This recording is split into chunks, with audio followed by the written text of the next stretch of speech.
Y bueno, la historia de las grietas en realidad es una historia bastante...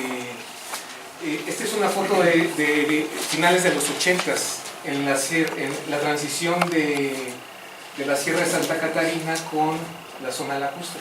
Ven ustedes la persona que está aquí parada. Fácilmente estas grietas llegaban ya a 4 metros de profundidad, aunque son más profundas, pero se veía visible hasta 4 metros, y continuas a lo largo de 3-4 kilómetros. Entonces es algo finales de los 80s, principios de los 90s, en aquella zona. ¿Sí? La siguiente, por favor. Bueno, aquí es donde ya les voy a pedir que tengan más paciencia conmigo, porque ya se va a complicar un poquito algunos conceptos. En este mapa lo que tenemos es el canal de Acapó. Este es el camino de Mixquic, Santa Catarina, y cada puntito de estos son los pozos.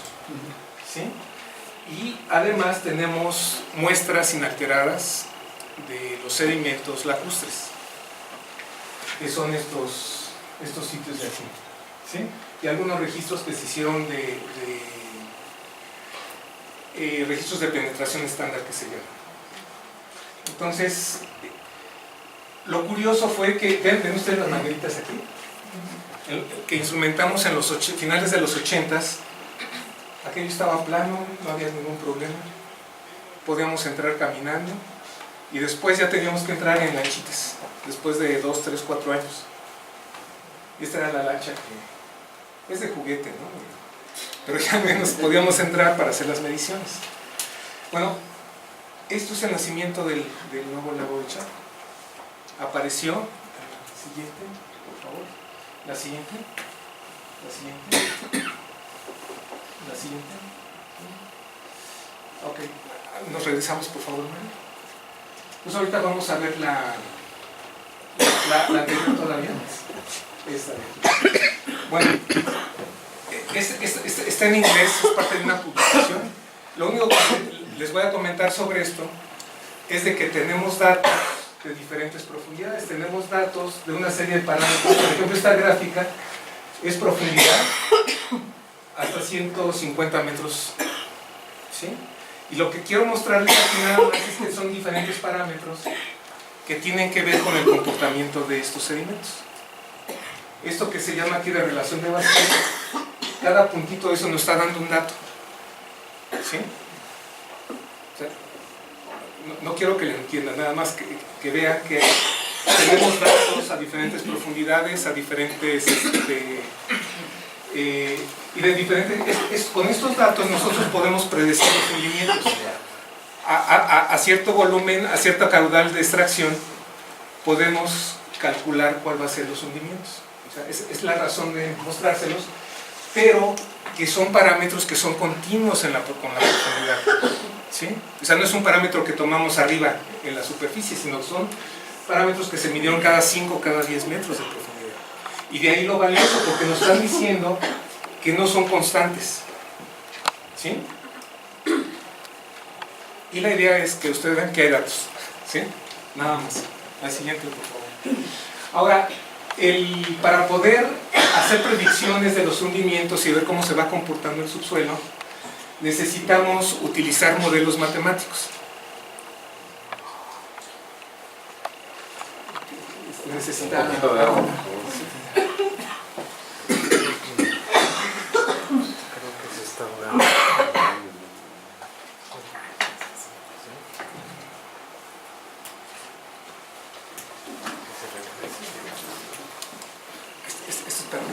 Sí, sí, antes de que me dé tos.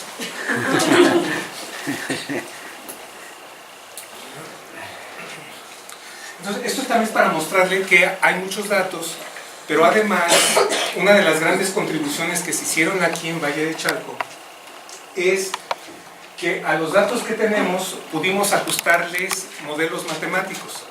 Un modelo matemático es una herramienta más que nos permite, metiendo todos esos parámetros, nos permite estimar cuáles van a ser los hundimientos en la zona, en diferentes lugares. ¿Sí?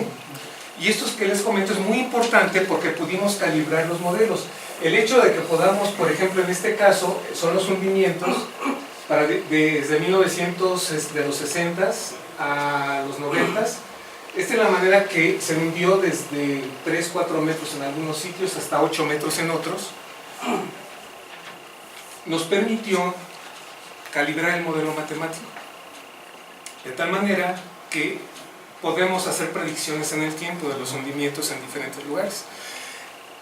Con estas predicciones hicimos la siguiente. Este es una... También aquí les voy a pedir que sean pacientes, pero es muy interesante esta figura, porque muestra los hundimientos desde los 60s, aquí están los 70s, 80s, 90s, 2000, 2010. Esta es la evolución de uno de los sitios que instrumentamos en Valle de Chalco. Vean ustedes cómo los hundimientos inicialmente casi cero en 1960, en los 90s eran de prácticamente 8 metros al centro de la planicie. O sea, 8 metros de hundimiento. En 2000 llegaron a ser de casi 12 metros. Actualmente, bueno, en 2010 los medimos. En este punto hicimos la predicción con el modelo matemático y predijimos que para el 2010 iban a ser 15 metros. Fuimos a medir en el 2010 y fueron 15 metros. O sea, ¿cuál fue lo valioso de esto? Que es la primera vez que hay un modelo que permite predecir hundimientos para la cuenca, los sedimentos lacustres de la cuenca de México. Todos los modelos que se habían hecho anteriormente eran modelos con otro enfoque, más hacia la mecánica de suelos. Y esta es la primera vez que se hacen predicciones bastante precisas. ¿Sí?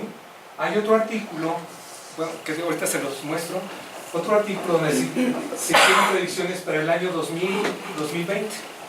Y ustedes ven que sí hay una tendencia lineal más o menos, pero para el año 2020 sería del orden de 18 a 20 metros. Pues si medimos dentro de 2 años, ya un año casi, seguramente vamos a encontrar que el centro de Valle de Chalco, donde está el lago formándose, van a ser 20 metros. ¿Sí? Y esos no se ven porque es un área muy amplia, pero si ustedes lo comparan ya con la topografía regional, es bastante obvio. Y bueno, con esto podemos pasar a un concepto de riesgo. ¿Sí?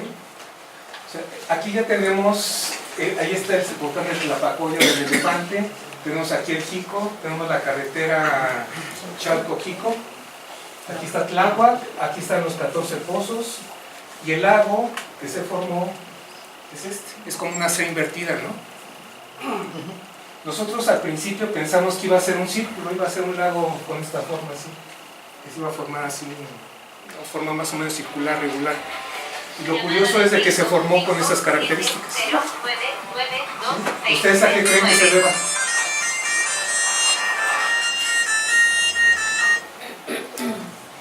¿A qué creen que se deba que se formó esa...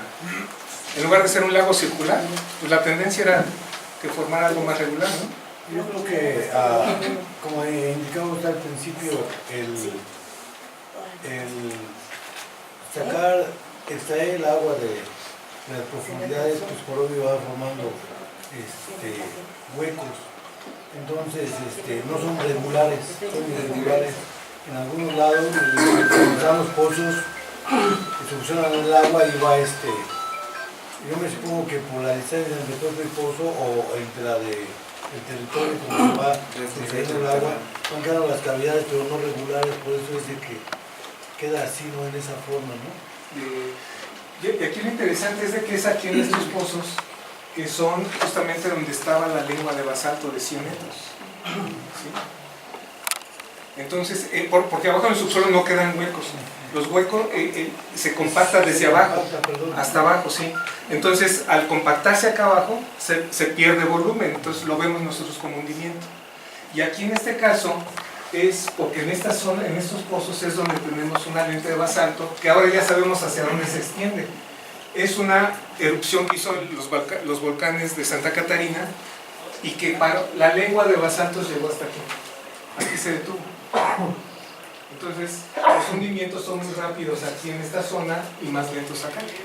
Pero este mapa ya, esto se publicó en 2007, ya tiene 11 años, 11, 12 años, que fue parte de una tesis doctoral de Darío Ortiz, y donde ya se muestran algunos efectos de riesgo, por ejemplo. Recuerden ustedes, este canal de aquí, de Acapono, también se está hundiendo. O sea, se está formando una especie como de columpio. Entonces todo el agua, dado que se hunde más rápido en esta zona, el agua tiende a acumularse aquí y todas las colonias que están en esta zona, que son alrededor de 14, esta es la vía del ferrocarril, 14 colonias más o menos, fueron las que estaban inundando en 2011, ¿no? 2011, 2012, desde 2010. Y lo mismo las colonias que están aquí junto a Tláhuac. La Habana y San José. La Habana y San José. Entonces, esto es porque el lago recibió suficiente agua para llegar hasta los límites de estas colonias. Y es un proceso que continúa. Lo que han estado insistiendo mucho es en la construcción de obras hidráulicas, reforzar algunas obras hidráulicas, la construcción acá del túnel de la compañía, que de hecho estaba en proceso cuando se hizo el diplomado que ofreció la UNAM. Sí. Una pregunta. Las perforaciones están más abajo de la lengua de basalto. Sí. ¿Por qué no baja esa lengua, así como decía lo de la mesa, parejita? Ah, ok. Es mi duda. Déjenme ver si están aquí no. Vamos a regresarnos sí, a la primera, sí. Ahí se ve muy claro, y es muy buena pregunta porque hay una situación interesante en términos de que estos basaltos estos basaltos, esta es la lengua, son los pozos, los 4 pozos que se están hundiendo menos, o el terreno está hundiendo menos. Pero hay sedimentos lacustres arriba y hay sedimentos lacustres abajo. O sea, si hay un hundimiento, hay compactación de estos materiales, pero no tan rápidos como en esta zona donde no hay basaltos. Pero el problema de estos sitios es de que se generan esfuerzos cortantes. Aquí el hundimiento ya es diferencial. Entonces, acá se hunde más rápido, acá también que aquí. Entonces, ¿dónde creen que se van a formar las grietas? Exacto, En los límites, ¿sí? En los bordes justamente del perímetro, ¿sí? De los basaltos. Y justamente ahí es donde se están desarrollando las grietas más importantes regionales, pero también aquí en estas proximidades. Aquí cerca de esta zona de basaltos, de aquí está el Jico, por ejemplo. El Jico pues también es un volcán, es un pequeño volcán que tiene diferentes materiales y ahí los hundimientos son diferenciales también, por eso hay tantas grietas hacia aquella zona. Y los límites de grietas, donde están abriendo, corresponden con los límites de las coladas de basaltos o con discontinuidades que hay entre ellas.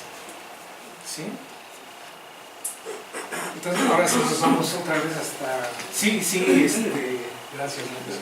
Entonces por eso justamente, si nos detenemos en la siguiente, creo, en esta, es por eso que esta especie como de península, esta zona se está hundiendo menos que el resto.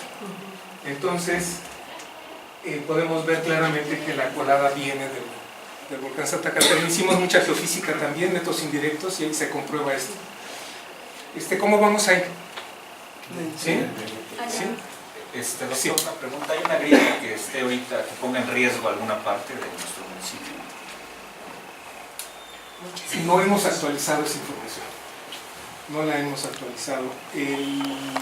Tenemos un mapa que se los vamos a hacer llegar de aquí de la zona de Valle Chaco y también de Tláhuac, donde hicimos un inventario de grietas y sus características. Entonces, esa información se las vamos a dar, pero ya está obsoleta en términos...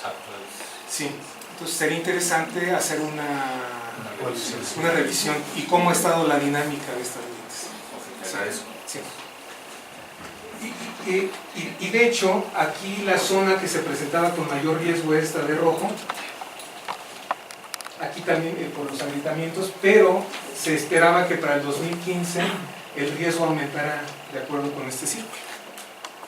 Y de hecho esta información también se le pasó a la Comisión Nacional del Agua y supimos por ahí que estaban haciendo otro túnel, ¿no?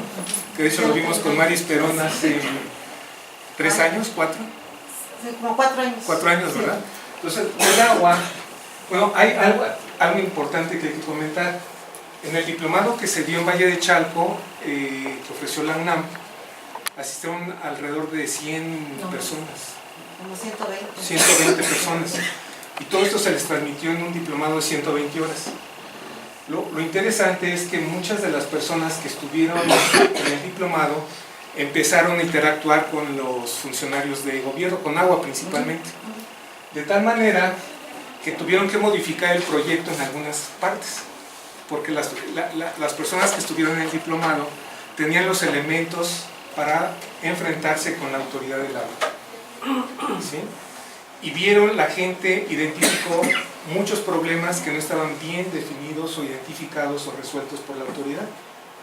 Entonces hicieron que cambiaran parte del proyecto, tanto del túnel que se hizo de aquí para allá, como de toda la parte alta. ¿Sí? O sea, aguas arriba de esta zona. ¿Qué más? Bueno, aquí se está formando otro lago, el lago de Jico, que es un lago por compactación de los sedimentos lacustres en el volcán. Este es diferente, y nosotros le llamamos Nuevo Lago de Chalco porque está dentro del lago de Chalco. El llamarle de otro nombre, que si es de Jico o que si es de Tláhuac, ya serían más bien límites políticos, ¿no? Nos fuimos a los límites territoriales. Entonces nos fuimos más hacia el contexto original del lago. La siguiente. Una pregunta. Sí. Nosotros, bueno, el lago se despegó un poco del bordo del Lacapón y se fue hacia San José, ¿no? ¿Ahí qué afectación puede tener San José más que nada? Porque nosotros sí teníamos el riesgo hace años porque estaba pegado en el bordo. Eso es el anterior. ¿Dónde quedaría San José? Es Ahí, por ejemplo, ahí. Esta zona. Bueno, donde está esta orillita, sí. Nosotros ya nos despegamos. Bueno, el lago ya se despegó del Capol y se fue hacia este lado, sí. hacia San José. Sí. Ellos tienen más riesgo de inundaciones que nosotros. Bueno, en este momento no le podría responder. Pero aquí hay un fenómeno muy importante o sea, porque no estoy actualizado con los hundimientos en esta zona, no los hemos actualizado. Los vamos a revisar para ver la magnitud y los riesgos que ya representan. Pero, ¿cuál es el problema aquí? Que ahorita, si ustedes ven, el lago está a esta altura, está el canal, y el lago está a esta altura, y las casas están como 3 o 4 metros abajo, ¿sí? Están así. ¿Cuál es el riesgo de... El momento en que se rompa este canal, invade inmediatamente todas las partes bajas, que son toda esta región. Eso, ese es un hecho. ¿Cuál es el otro problema? Que al momento de que está el lago aquí y las casas acá, ustedes han visto que incluso muchas casas ya está la puerta al nivel del terreno. Ahora, el problema principal es que el agua se le está metiendo por abajo. ¿Sí? O sea, se genera una especie como de filtración. Es una filtración, pero es lo que se llama empresas en ingeniería civil, le llaman la supresión. O sea, la carga que tenemos acá, esta carga tiende a manifestarse del otro lado del canal. Entonces todas las casas que están en esta longitud, que son varios kilómetros, esta es la escala, son como 4 o 5 kilómetros, no más, 8, ¿no? Kilómetros, el agua se les está metiendo por abajo. ¿Sí? Entonces las estructuras de las casas, por eso hay unas casas que están de lado, hay otras casas que están abandonadas porque ya el agua las tienen arriba del piso, la humedad. La humedad tiende a subir hasta 1 metro del nivel del piso más de las casas. Entonces son casas que están debilitando y representan un riesgo de fallar en algún momento, en caso de sismo, cosas por el estilo. Pero el daño de esas casas a su estructura es porque el agua está infiltrándose. Y están ensalitradas prácticamente todas, ustedes lo revisan. Y eso está asociado a que el agua se está metiendo por abajo, ¿sí? Tratando de recuperar el nivel del agua. Y bueno, el mantenimiento de este camino es bastante obvio, también el mantenimiento del canal. Es parte del movimiento regional. Inclusive hasta las vías, ¿no? Las vías del tren, ¿sí? De aquí de las de Jico y las de aquí de... Estas de aquí. Sí. Sí, porque todo el terreno está uniendo. Entonces, si está uno aquí en medio, si uno está aquí en medio y ve a los lados, pues, no hay con qué comparar. Pero esta zona de aquí ya tiene casi 20 metros de hundimiento. Ya superó los hundimientos de la ciudad, del centro de la Ciudad de México. ¿Sí? Esto lo hemos presentado, esto lo escribimos artículos científicos. De acuerdo con toda la revisión que se ha hecho de hundimientos en el mundo, esta zona de aquí, de Valle Chaco-Tláhuac, es la zona que está hundiendo más rápido en el mundo por extracción de agua. ¿Sí? Y eso les da la dimensión del problema. ¿Sí? En el mundo. Por extracción de agua. O sea, hay otros fenómenos de hundimiento por extracción de minerales o otro tipo de problemas, gas, petróleo, hidrocarburos, pero en este caso ya los artículos que se han escrito sobre esta problemática, sobre estos procesos, son los que más citas tienen en la literatura son los más referidos en el mundo, los más referidos, porque este es un ejemplo muy delicado de que si no se planea bien la extracción de agua en un acuífero, puede ocasionar daños que ponen en riesgo miles de familias y toda la infraestructura. O sea, en estas zonas se están gastando miles de millones de pesos porque las decisiones no se han llevado de manera adecuada. Y son problemas que van a continuar. O sea, esto no se va a detener. ¿Por qué? Porque la extracción de agua va a continuar. De hecho, hay nuevos pozos que se han construido, ¿no? Aquí en los alrededores, en las zonas, y ahí hay otros problemas. Entonces, es un problema bastante complejo, al cual hemos tratado de cuantificar, documentar y que toda esa información esté disponible para ustedes, para los tomadores de decisiones. O sea, estas investigaciones no son para publicar porque es nuestra responsabilidad la redacción de artículos científicos, pero todos estos elementos es para la sociedad. Sí, es algo que hemos intentado, de que todos los resultados que hemos hecho de estos proyectos lleguen a la sociedad, y eso lo hemos llevado a cabo desde hace varios años a través de los diplomados, y hemos seguido trabajando al respecto, y pues o sea, esto va a continuar. Esto no lo van a detener ustedes, ni lo va a detener nadie. Pero sí se puede entender bien los problemas, cuantificarlos y atenderlos de manera adecuada. ¿Sí? O sea, prevenir, ahí es justamente la prevención. Pero ahora, nosotros estamos, este lago representa, hay diferentes visiones de lo que debe ser este lago. Nosotros estamos viendo como una zona de equilibrio ecológico, un pulmón para la cuenca de México. ¿Sí? ¿Por qué? Porque esto ya evitó que se juntara agua con Chaco, con Valle de Chaco. Ahorita el crecimiento, si esto no se hubiera generado, ahorita tendrían ustedes todo en amarillo. Toda la zona lacustre estaría en amarillo.